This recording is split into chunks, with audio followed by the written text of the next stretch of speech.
జై హింద్ ఫ్రెండ్స్, ఎలా ఉన్నారు? నేను మీ విజయ్. అనుకున్నదే జరిగిందా?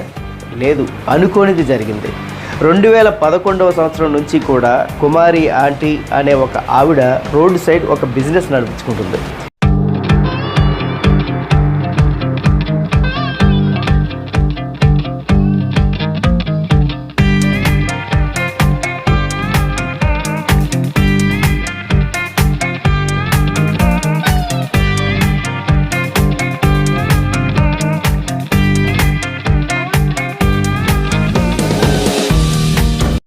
మాదాపూర్లో ఉన్నటువంటి ఐటీసీ కోహినూర్ మళ్ళీ సాఫ్ట్వేర్ కంపెనీల దగ్గర కొన్ని ఫుడ్ స్టాల్స్ ఉన్నాయి. అంటే ఇవి ఇప్పటి వరకు కూడా సాధారణంగా నార్మల్గా నడుస్తున్న హోటలే. కానీ ఈ మధ్య సోషల్ మీడియా సహకారంతో కుమారి ఆంటీ హోటల్ ఎక్కడికో వెళ్ళిపోయింది. అసలు చెప్పాలంటే అందుకోలేనంత స్థాయికి వెళ్ళిపోయింది. దీంతో సోషల్ మీడియా వాళ్ళు, వీడియోలు తీసేవాళ్ళు ఎక్కువైపోయారు. చివరికి న్యూస్ ఛానల్ వాళ్ళు కూడా అక్కడికి వచ్చి న్యూస్ కవరేజ్ చేస్తున్నారంటేనే మీరు అర్థం చేసుకోవచ్చు.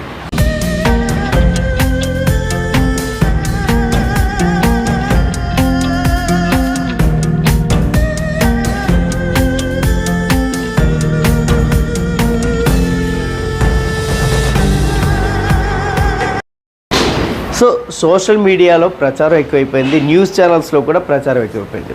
దీంతో ఏం జరిగిందంటే అక్కడ మొత్తం పూర్తిగా ట్రాఫిక్ జామ్ అయిపోయింది. దీంతో పోలీసులు కూడా రంగప్రవేశం చేసి ఆ ట్రాఫిక్ని క్లియర్ చేయలేక చాలా ఇబ్బంది పడ్డారు. దీంతో ఆ కుమారి ఆంటీ హోటల్ వాళ్ళకి పోలీసులకు మధ్య వాగ్వాదం కూడా చెలరేగింది. దీంతో అసలు మీకు ఇక్కడ రెంట్ కానీ లైసెన్స్ కానీ లేదు కదా, మిమ్మల్ని మొత్తానికి తీయించేస్తాం అనేంత వరకు వచ్చింది.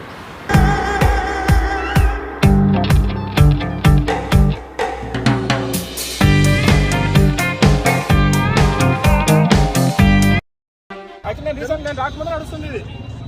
కోర్టు వేస్తుంది కాబట్టి మేము వెయిట్ చేస్తున్నాం కోర్టు దాకా నుంచి. ఓకేనా? జిహెచ్ఎంసీ పర్మిషన్స్ అలాంటివి ఏమి ఉండేవి సార్. జిహెచ్ఎంసీ పర్మిషన్ ఏం లేదండి ఇక్కడ. కాకపోతే అది కోర్టులో స్టే ఇచ్చారు అంతే. కోర్టులో స్టే ఇచ్చారు కాబట్టి వన్స్ కోర్టు నుంచి ఆర్డర్ వస్తే కోర్టు రిమూవ్ చేస్తాం. వీఆర్ నాట్ పేయింగ్ ఎనీ మన rent or nothing. This is not their own property. They are simply they are coming and doing business. Then who is the responsible for the road?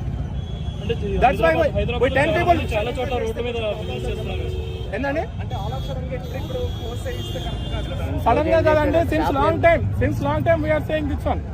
చాలా చేస్తున్నాము. That మేము కోర్టులో ఉంది కాబట్టి మా duty మేము చేస్తున్నాం. ఎక్కడైతే రోడ్ అబ్జెక్ట్ చేస్తుందో మేము అక్కడ ఫైన్ వేస్తున్నాం. చూడండి ఇదంతా పార్కింగ్, ఇదంతా రోడ్ వే. ఒక 100 మంది వస్తే థౌసండ్స్ ఆఫ్ మెంబర్స్ సఫర్ అవుతున్నారు ట్రాఫిక్ కి. మీరు చూడండి, యూ కెన్ సీ. చూడండి ఇదంతా కేర్ పెట్టుకుని జామ్ అవుతుంది. నేను కూడా అదే చేస్తున్నాను. 100 people, thousands of people are suffering. So ఈ వ్యవహారంతో ఏం జరిగిందంటే పూర్తిగా తన హోటల్ని అక్కడి నుంచి తీయించేసే పరిస్థితి నెలకొంది. అక్కడ ట్రాఫిక్ని క్లియర్ చేయలేక పోలీసులు చివరికి మీరు ఇక్కడి నుంచి తీసేయాలి, తీయించేస్తాం అన్నట్లుగా స్టేట్మెంట్ ఇవ్వడం, అదేవిధంగా వాళ్ళ వెహికల్ కూడా సీజ్ చేయడం అయితే జరిగింది. అందరూ అమ్ముకున్నారు, అందరూ తిన్నారు అక్కడ. అప్పుడు పబ్లిక్ ఆగట్లేదా? అప్పుడు ట్రాఫిక్ జామ్ అవ్వట్లేదా? ముట్టిగా నేను తీయొద్దు అని చెప్పినా నాకు ట్రాఫిక్ ప్రాబ్లం అవుతుంది, దానివల్ల నాకు నా ఉపాధి పోతుందని కూడా నేను మీ మీడియా వాళ్ళందరికీ కూడా చాలా సార్లు చెప్పాను. అది ఇప్పుడు నేను తీయమని అయితే చెప్పలేదు, మీరు వచ్చి తీశారు చేశారు. కానీ పబ్లిక్ సపోర్ట్ ఉంటేనే ఇక్కడ ఇంతమంది ఎవరైనా షాపులు బతికినా, ఆ పబ్లిక్ లేకపోతే ఎవరైనా బతకం. ఇక్కడ ఇన్ని సంవత్సరాల నుంచి 13 సంవత్సరాల నుంచి బతుకుతున్నామంటే ఆ పబ్లిక్. ఇవాళ నన్ను ఒక్కదాన్ని అమ్ముకోనికుండా నా ఒక్కదాని వ్యాన్ ఎందుకు ఆపారు? మరి బారు అందరూ అమ్ముకుంటున్నారు, బిజినెస్ చేసుకున్నారు కదా. మరి మీరు మీడియాని మరి న్యాయం చేయాలి కదా. నన్ను పైకి తీసుకొచ్చింది మీడియాని, ఇవాళ ఈ పబ్లిక్ రావడానికి మీడియాని. మరి ఇవాళ నా బతుకు, నా ఉపాధి కోల్పోతున్నానంటే మరి దానికి మరి మీరు ఏం న్యాయం చేస్తారో చేయండి.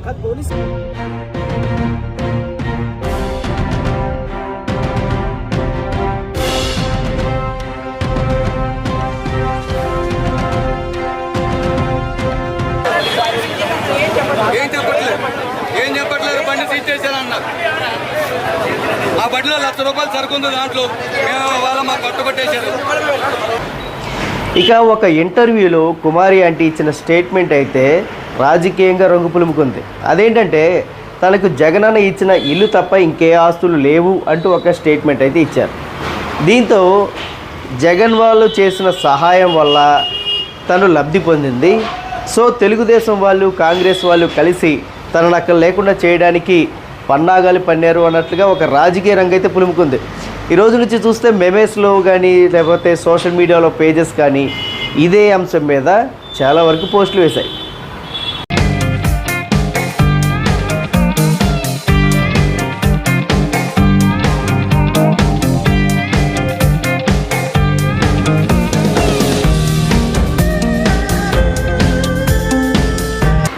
ఇదంతా జరిగిన తర్వాత ఈరోజు ఒక శుభవార్త అయితే వినిపించింది. అదేంటంటే సీఎం రేవంత్ రెడ్డి కుమారి ఆంటీ హోటల్ని ఎక్కడికి తీసుకెళ్ళక్కర్లేదు, అక్కడే ఉండి వ్యాపారం చేసుకోనివ్వండి అని డీజీపీకి ఆర్డర్ పాస్ చేసినట్లయితే మనకి వాళ్ళ న్యూస్ వచ్చింది. ఇది చాలా శుభపరిణామం. అంతేకాకుండా సీఎం రేవంత్ రెడ్డి వచ్చి ఆ హోటల్ని విజిట్ చేస్తానని కూడా ఒక స్టేట్మెంట్ పాస్ చేసినట్లుగా మన ట్విట్టర్లో అయితే చాలా వరకు చూసాం.